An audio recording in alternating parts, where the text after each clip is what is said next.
एक बार गौतम बुद्ध एक गांव में धर्म सभा को संबोधित कर रहे थे। लोग अपनी परेशानी को लेकर उनके पास जाते, उनका हल लेकर खुशी खुशी वहाँ से लौटते। उसी गांव में सड़क के किनारे एक गरीब व्यक्ति बैठा रहता और धर्म सभा में आने जाने वाले लोगों को ध्यान से देखता। उसे बड़ा आश्चर्य होता कि लोग अंदर तो बड़ा दुखी चेहरा लेकर जाते हैं, लेकिन जब वापस आते हैं तो बड़े प्रसन्न दिखाई देते हैं। उस गरीब को लगा क्यों ना वो भी अपनी समस्या बुद्ध के सामने रखे। मन में ये विचार लिए वो भी महात्मा बुद्ध के पास पहुंचा। लोग पंक्तिबद्ध खड़े होकर उन्हें अपनी समस्या बता रहे थे और वो मुस्कुराते हुए सबकी समस्याएं हल कर रहे थे। जब उसकी बारी आई तो उसने सबसे पहले महात्मा को प्रणाम किया और कहा, भगवान, इस गांव में लगभग सभी लोग सुख और समृद्ध हैं, फिर मैं ही क्यों गरीब हूँ। इस पर बुद्ध मुस्कुराते हुए बोले, तुम गरीब और निर्धन इसलिए हो क्योंकि तुमने आज तक किसी को कुछ नहीं दिया।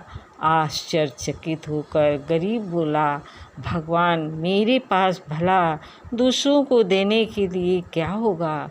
मेरा तो स्वयं का गुजारा बहुत मुश्किल से हो पाता है। लोगों से भीख मांगकर अपना पेट भरता हूँ। भगवान बुद्ध कुछ देर शांत रहे, फिर बोले, तुम बड़े अज्ञानी हो। औरों को बांटने के लिए ईश्वर ने तुम्हें बहुत कुछ दिया है, मुस्कुराहट दी है, जिससे तुम लोगों में आशा का संचार कर सकते हो, मुंह से दो मीठे शब्द बोल सकते हो, दोनों हाथों से लोगों की मदद कर सकते हो।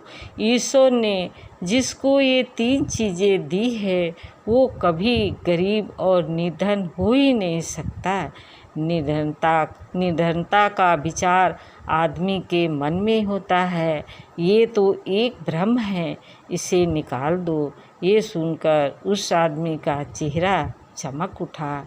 इस कहानी से आप समझ गए होंगे कि गरीब और दुखी होना एक भ्रम है, ना कि वास्तविकता। आप दूसरों की मदद करेंगे तो आप हमेशा खुश रहेंगे।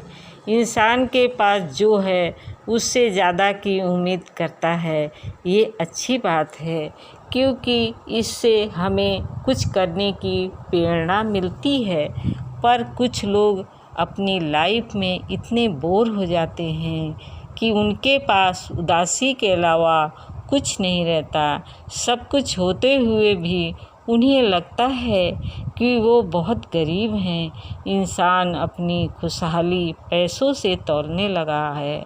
जिसके पास जितनी दौलत है वो उतना ही खुश होगा।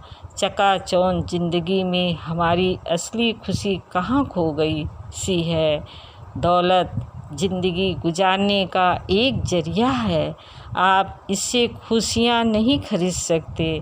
खुशियाँ और दुख हमारे दिमाग की उपज है।